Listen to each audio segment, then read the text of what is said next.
እንዴ እሷ እንኳን ያንቺን ያህል አልተናደደችም። የተገባባት ምን አልናደደሽ? ደግሞ አቅም ካለው ቢያገባስ ምንድነው ችግሩ? ጭራሽ አንቺም ደገፍሽው። እኔ ልብሴን፣ ጫማዬን፣ ገንዘቤን ላጋራ እችላለሁ። ባሌ ግን አልደራደርም። ማንም እንዲጋራኝ አልፈቅድም። እሙ ግን በጣም ራስ ወዳድ ነሽ። በክርክራችን መሀል የአሱር ሰላት ደርሶ እነ ኢክራም ወጡ። አሰላሙ አለይኩም ወረህመቱላሂ ወበረካቱ። እንዲህ ብለን ነበር ያቆምነው ክፍል 1። ዛሬ ክፍል 2 ይዤላችሁ መጥቻለሁ። የህልም ባሌን ባገኘሁት የሚለው ልብ አንጠልጣይ እና አስተማሪ የሆነ ታሪክ ነው። ለዚህ ቻናል አዲስ ከሆናችሁ ላይክ፣ ሼር፣ ሰብስክራይብ እንዳይረሳ።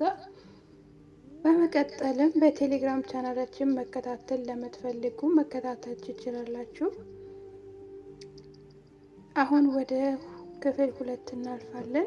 ክርክራችን ያያየችው ኢክሩ ስታነቡ ያልገባችሁ ነገር ነዋ የሚያከራከራችሁ ብላ በአሽሙር ነካ አረገችን።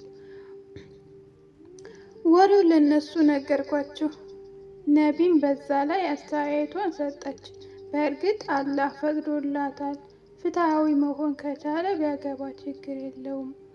ግን በዚህ ጊዜ ፍላጎት እንጂ አቅሙ ያለው የለም። ቢያገባ እንኳን ከአንዷ አንዷን ያስበልጣል። ይህ ደግሞ እሱን ነገር በአላህ ፊት ያስጠይቀዋል። ስለዚህ በአንዷ ረግቶ ራሱን ኪሳራ ቢጠብቅ የተሻለ ነው። ለራሱ ሲል ግን አቅሙ አለኝ እችላለሁ ካለ ሚስቱ ብትፈቅድ የተሻለ ነው።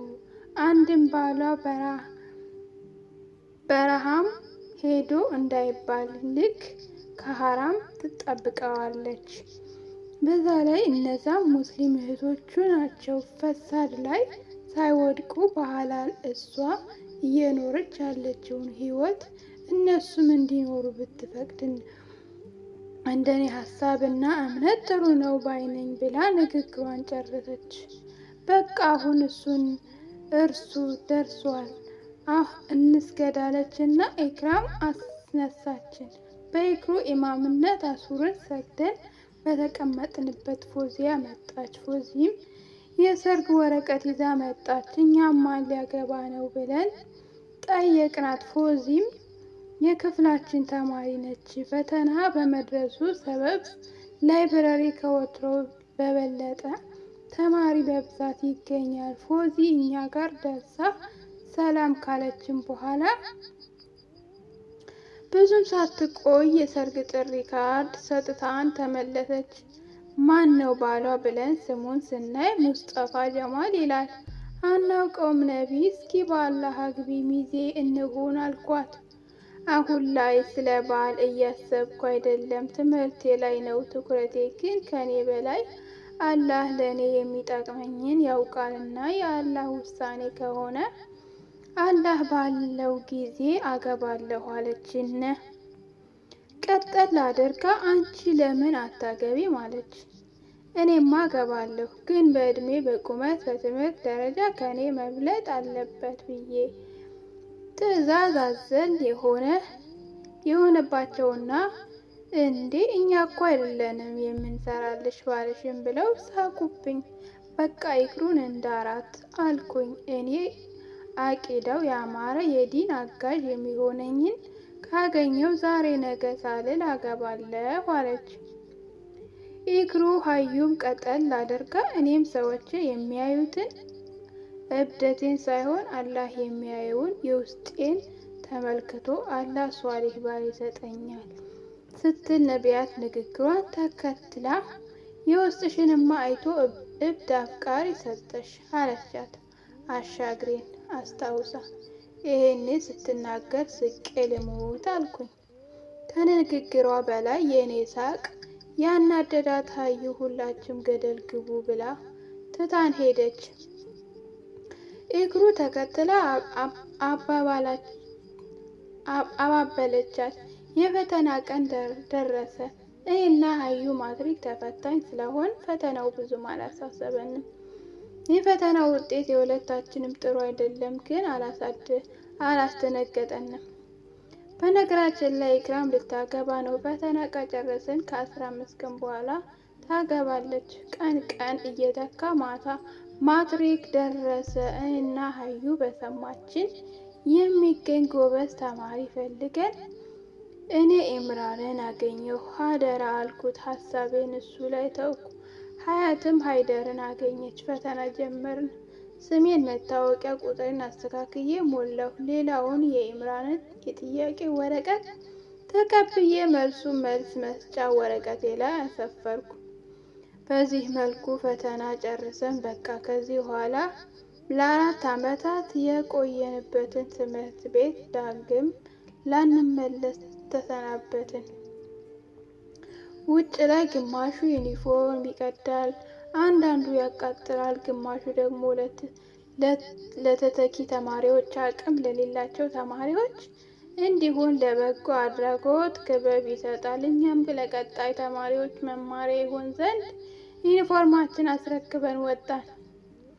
አሁን ሀሳባችን የኢክሩ ሰርግ ላይ ሆኗል። በነገራችን ላይ የኢክሩ የምታገባው የደሴ ልጅ ነው። ደሴ በፍቅር ስትቆላመጥ ደግሞ ኮቻ የደሴ እህት ከተማ ስትሆን በ20 ኪሎ ሜትር ርቀት ላይ ትገኛለች። ደሴና ኮቻን የሚለያቸው ጠመዝማዛው የሀረጓ ተራራ ብቻ ነው። ተራራው ሲወጡ ደሴ ያለች፣ ተራራውን ሲወርዱ ኮቻ አለች። ደሴ ከተማ ኮምቦልቻ 20 ኪሎ ሜትር ርቀት ላይ የምትገኝ ውብና ማራኪ ሀገር ከመሆኗ ባሻገር የወሎ መዲና በመባል ትታወቃለች። ከ80% በላይ የሚሆኑ ህዝቦቿ በንግድ ስራ ላይ የተሰማሩና ያለምንም የመንግስት በጀት ራሳቸው በራሳቸው ሀገራቸውን ያሳደጉ ኢትዮጵያውያን ከአዲስ አበባ ቀጠል የመንግስት ግብር የሚሰበሰብበት ሀገር ደሴ ጠንካራ ሰዎች ስብስብ መኖሪያ ነች። ግን ኢህአዴግ 27 ዓመት የደሴ ህዝብ በምርጫ ስለማይመርጠው አገሪቱን ለማዳከም ቢጥርም በደሴ ህዝብ ጥረት ታላቅነቷን አስመስክራለች። ከዚህም ባሻገር ደሴ ልጆቿን በዲነል ኢስላም በተርቢያ አንጻርና ኮትኩታ የምታሳድግ በመሆኗ ልጃቸው የዲናቸው ጠበቃ፣ ለዲናቸው ተጋዳይ፣ ከራሳቸው አልፈው ለሀገር ለወገን የሚበቁ ለኢስላም ጠበቃ፣ ለኡማው አገልጋይ የሆኑ ብዙ ማፍራት የቻለች ሀገር ናት።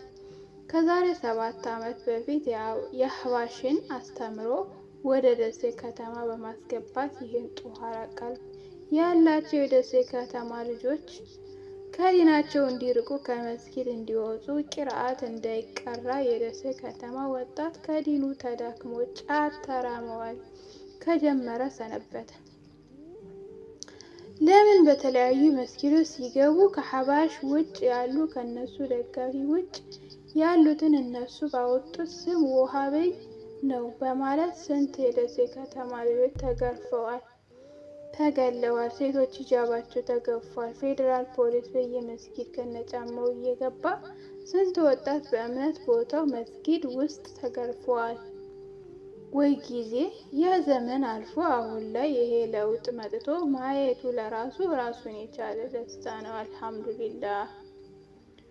ኢክራም ባል አንዋር የዝች ሀገር የደሴ ከተማ ፍሬ ነው። የአንዋር መካከለኛ ቁመት፣ ቀላ ያለ የፊት ቀለም፣ የደስ የፊት ገጽታ ያለው የተረጋጋና የረሱል ሰለላሁ ዐለይሂ ወሰለም ሱና ሀይ የሚያደርግ ያለባበስ አደብ አለው።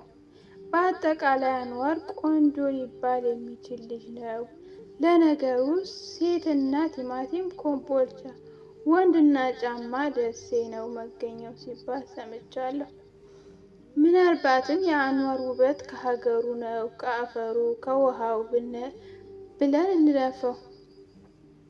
ኢክራምና አንዋር አንድ ላይ ሲታዩ እንዴት ተፈላልገው ተገኙ የማይል የለም። የሁለቱ ጥምረት ባልና ሚስት ከአንድ ወንዝ ይቀዳል ለሚለው አባባል ትክክለኛ ማሳያ ምሳሌ ይሆናል። የሰርጉ ሽር ጉድ ተጀምሯል።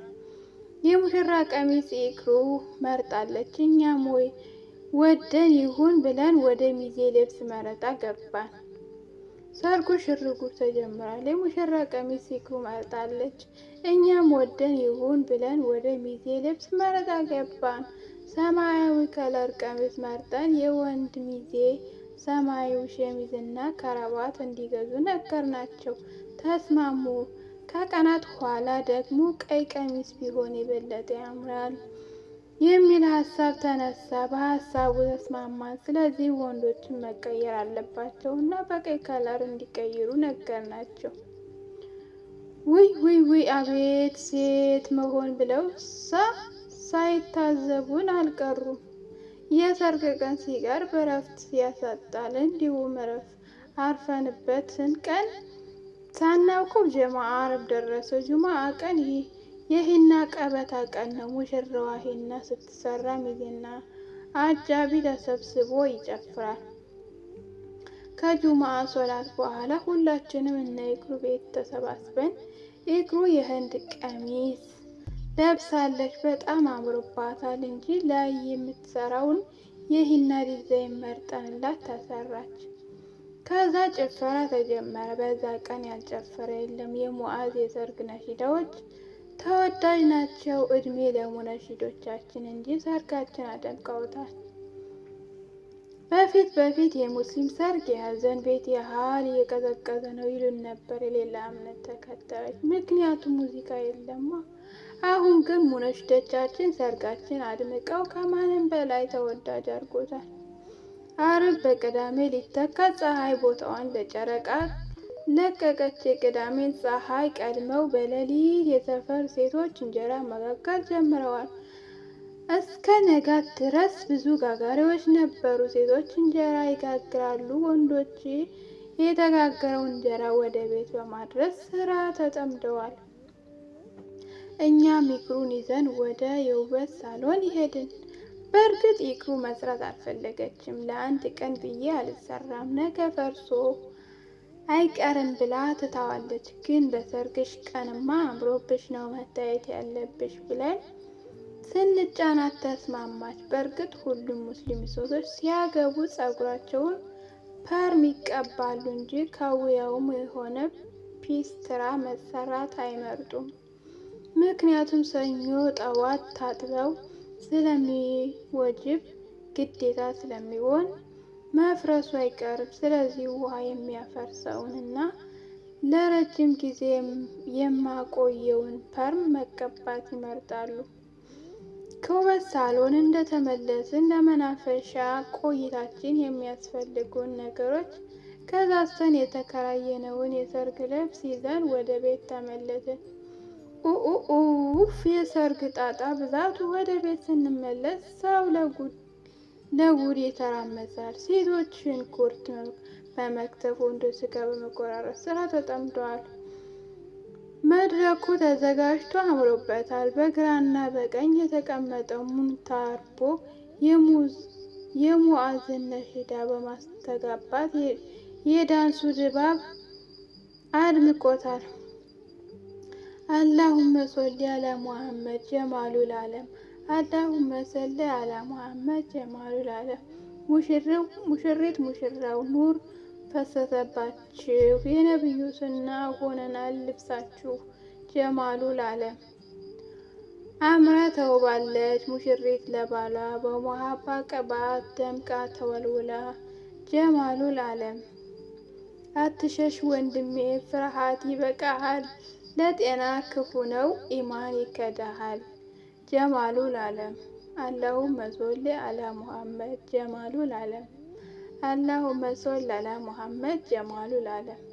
እስኪያሙቁላት በአደብ በሱና ተገርታ ላደገች በሰላም በሰኪና ጀማሉል ዓለም። ማማር እንደዚህ ነው እንደ ብርሃን እስከ በረቻቸው እናትና አባቷን ምስጋናን አድርሰው ለኸለቀህ ጌታ ዛሬ ለወፈቀ ይህንን ስጦታ ጀማሉል ዓለም። ተዘወጅ ወንድሜ ሽሽት አይወጣም፣ ቀልብን አንጠልጥሎ ሀያት የለውም ጣዕም ጀማሉል ዓለም። አላሁመ ሶሊ አላ ሙሐመድ ሰዓቱ መቁጠር አላቆመም። የመግሪብ ሶላት ከሰገድን በኋላ ሙሽሮች መጠባበቅ ጀመርን። ቅዳሜ ማታ ኒካህ ይታሰራል። ሙሽራው ከሚዜዎችና ሽማግሌዎች ጋር ሰርጉን በዱቤ ከሚያደምቁ ሙንሽዶች ጋር መጣ። ቤት ከመግባታቸው በፊት ነሽዳ በዱቤ ታግዞ ጭፈራው ቀለጠ። ሰው ተተረማመሰ። በዚህ ጊዜ ሙሽራችን ይዘን ወደ መኝታ ቤት ገብተን ተሰተርን። ሽማግሌዎች ገብተው ሁሉም በቦታቸውን ያዙ። ምግብ ቀርቦ ተስተናግደው እንደጨረሱ የኒካ ፕሮግራም በጀመረ። ከወንድ በኩል ያለውን ነገር ጨርሰው ሙሽሪትን ለማስፈረም የአንዋር አንደኛ ሚዜ ኡስማን ወረቀቱን ይዞ መጣ። ኡስማን ጸይም፣ የሚያምር የወንዳ ወንድ የሆነ አቋም ያለው ኮስታራ ወንድ ነው። ሲስቅ ጥርሶቹ፣ ማራኪ ፈገግታው ገዳይ ነው። ግን በዋዛ አይስቅም። ችግር ወረቀቱን ተቀብዬ ኢክሩን አስፈርሜ ሰጠሁት። ኒካህ እንዳለቀ ሙሽራው ለሙሽሪት ያመጣላት ጥሎሽ ከኡስማን ተረክቤ ተመለስኩ።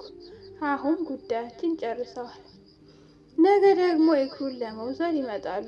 ለነገ ለኢክሩ ሰርግ ምን እንደሚመስል አዳሩስ ያ ነገ ተገኝቶ ይሆን?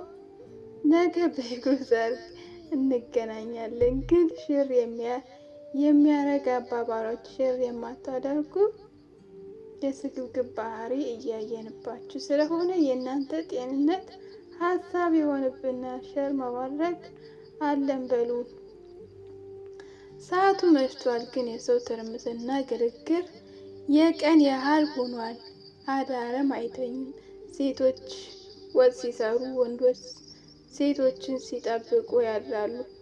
እኛም መኝታ ቤት ገብተን የሙሽራ ቀሚስ እየለበስን በማን ላይ ያምራል ብለን ፉክክር ይዘናል። ሁኔታችን አሳቅተን ኢክሩ ሁላችሁም ታምራላችሁ የኔ ውቦች፣ አሁን ግን አንተኛ መሽቷል፣ ነገ ጠዋት መነሳት አለብን ብላን እኔና ኢክሩ አንድ ላይ ነቢ ከሀዩ ጋር አብረው ተኙ። በተኛንበት ሆነን ስናወራ እኩለ ሌሊት ደረሰ። ኢክሩ በሀሳብ ተጓዘች። ኢኩ ትተሽኝ የት ሄድሽ ብዬ ካሰቧ አባነንኳት። አዲስ አበባ ነገ እኮ በዚህ ሰዓት ከአኑ ጋር ነኝ አለች። ግን አስባው ሳይሆን ድንገት ከአፏ አምልጧት እንደሆነ ማፈሯ ያስታውቃል። የነገው የአንዋር አዳር አስጨንቋታል። ሀሀ በይ ነገ ሲደርስ ትናንት ኢማን ጋር ነበርኩ እንድትይ አደራ አልኳትና ተሳስቀን እኔ ትቻት ተኛሁ። ኢክሩ ግን ሀሳቡ ያስተኛት አይመስለኝም። ጠዋት ስንሳም ሰው አሁንም እንዳለ ነው። የኔ የኢክራም ቤት በሰው ተጨንቋል። ስለዚህ ሙሽራው አንዋር መጥቶ እስኪ ወስዳት እኛ ቤት እንድትቆይ ተስማምተን ወደ እኛ ቤት ሄድን። ሁሉም እንደምንፈልገው አድርገን ከጨረስን በኋላ በየተራ ሻወር ወስደን መዘጋጀት ጀመርን። ወደ 4 ሰዓት አካባቢ ጓደኞቼ አጃቢዎች መምጣት ጀምረዋል። ቤቱ ሞቅ ሞቅ ማለት ጀመረ። የምሳ ሰዓት እስኪደርስ በጃፒስ ድምፁን ከፍ አድርገን ነሽዳውን ለቀቅ ነው። የምሳ ሰዓት ደረሰ። አጃቢዎች ምሳ እየበሉ ወደ ሙሽሪት መምጣት ጀምረዋል። የጀማ ልጆች ተሰባሰቡ። ጂፒሱን አቆምንና በዱቢ ታጅበን በራሳችን ነሽዳ ማለት ጀመርን። እየተቀያየርን ነቢ ሰላም አለ፣ ሰላም አለ፣ ረሱል ሰላም አለ፣ ሰላም አለ። እስኪ ሁላችሁም ትዳር አግቡበት አታዩም? ኢኩዬ እንዳማረባት። ነቢ ሰላም አለ፣ ነቢ ሰላም አለ፣ ረሱል ሰላም አለ፣ ሰላም አለ። ዘንድሮም አጃቢ ከቻምናም አጃቢ እጣችን አውጣው ያረቢ ያረቢ። ኩሉም አልካልም ሰላም አላ፣ ኩሉማ ለምኔ ሰላም አላ። ኡስታዝ አቡበከር ሰላም አላ፣ ባየሁበት አይኔ ሰላም አላ። ይህ ግጥም የምንጠቀመው አቂዳችን ለመግለጽ ነው። ምክንያቱም ሀገራችን ኮምቦልቻ የአህባሾች ዋና መፍለቂያ በመሆኗ ምክንያት በተሳሳተ አቂዳ ማህበረሰቡ በጥሜት ጎዳና አስገብተውት ከነሹ አቂዳ ውጭ ያለን ሰው ውሃብያ ነው፣ ካፊር ነው፣ የነሱ ኢባዳ የማስመሰል ነው፣ አላህ አይቀበለውም ብለው በአላህ ላይ ድንበር ሲያልፍ ያስተውላል። የባሪያን ስራ መማሪያና አዋቂ ራሱ አላህ ሆኖ ሳለ እነሱ ግን አላህ አይቀበላቸውም ብለው ደምድመዋል። የጀነት መግቢያ ካርድ በእጃቸው ያለ እስኪመስል ድረስ በራሳቸው ተማምነዋል። ተኩራርተው ሲናገሩ በእፍረት ያሸማቅቃሉ። እኛም ባገኘነው አጋጣሚ ሁሉ ተከታታያቸው እንዳልሆን እናሳውቃለን። ለዛም ነው ኡስታዝ አቡበከር አህመድ ነው አሚራችን ብለን ያንጸባረቅ ነው። ኡስታዝ አቡበከር አህመድም እዚህ የወሎ መዲና እንብርት የሆነችው የደሴ ከተማ ተወላጅ ነው። አቡበከር አህመድ አላህ ይራህማቸው እና የሼህ አደም ተማሪ በታላቁ አረብ ገንዳ መስጊድ ቂርአቱን በመቅራት ያሳለፈ ምርጥ ኡስታዛችን ነው። አቡበከር አህመድ ደሴ ከተማ ላይ በተለያዩ መስጊዶች ዳዕዋ ሲደረግ እንዴት ደስ ይላል ነበር። ወይኔ ከተወለደበት ሀገር ደሴ ከተማ አፈናቅሎ ለዲኑ ሲል 5 ዓመታትን የተሰቃየ፣ አሁን ደግሞ ከእስር ወጥቶ በፊት ያሰቃዩት ግፍ የሰሩኝን አውፉ ብያለሁ። የምናከብረው ወሎዬ የውባ ከተማ የወሎ እንብርት የደሴ ከተማ ልጅ ነው አቡበከር አህመድ። አሁንም ድረስ ኮምቦልቻ ህዝቡን በአህባሽ አስተምሮ እየተተበተበ ነው። አህባሽ ወይኔ ያመጣብን የእስራኤል እጅ ስራ የሆነ እስላምን የሚመስል ግን ከካፊሮች በላይ እስላምን የሚያጠፋ አስተምህሮት ነው። ከተለያዩ ሀገሮች የአህባሽ አስተምሮ ኮምቦልቻ ላይ አሁን ድረስ ተንሰራፍቶ ይገኛል። ሰው አህባሽ 7 ዓመታት አስተምህሮትን ሲያስፋፋ ሙስሊሙ የተረፈው ጫት መቃም እንጂ መስጊድ ሲገነባ፣ የእስላም ትምህርት ቤት ሲገነባ፣ ቁርአን ሐፊዝ ሲመረቅ አላየንም። ይህ ማለት ሙስሊሙን ለማዳከም ኢስላም የመሰለ ግን ውስጡ ግን ኢስላምን ለማጥፋት የተነሳ አመለካከት የአህባሽ አመለካከት ነው። መቼም አላህ ጌታችን ዲኑን እንዲጠብቀው በቁርአን ራሱ ነግሮናል እንጂ በእነሱ ክፋት እና ሀሳብ ቢሆን አህባሾች ዲኑን አበላሽተውታል። የ44 ነጥብ አሁን ከእናቶች መልእክት ደረሰን። ባሏ ከመምጣቱ በፊት ጥፍር ትቆርጣለች። ወደሱ ይክሩን ይዘን ገባን። ረከቦት ተዘርግቶ ቡና ተፈልቶ ዳቦ ተጋግሯል። ይክሩ ጥፍሯን የሚቆርጣት አገብተው ያልፈቱ እናቶች ናቸው። ጥሩ ጉድ ነው ይላሉ። ሳሩን ወተት ውስጥ እየከተቱ የእግሩን እግር ይቀቧታል። ለወጉ ያክል ጥፍር ይቆርጣል። ከዛ በኋላ ዳቦውን ወገቧ ላይ ይቆርሱትና እናቶት ይመርቆታል። ኢክሩ ጥፍር እስክትቆረጥ በነሽዳ እናጅባታለን። ውድና የተከበራችሁ የዚህ ቻናል ተከታታይ ፋሚሊዎቼ ታሪኩን እንዳሰማችሁት ይመስላል። ቀጣይ ክፍል 3 ይዤላችሁ እመጣለሁ። ላይክ፣ ሼር፣ ሰብስክራይብ እንዳይረሳ። አሰላሙ አለይኩም ወራህመቱላሂ ወበረካቱ።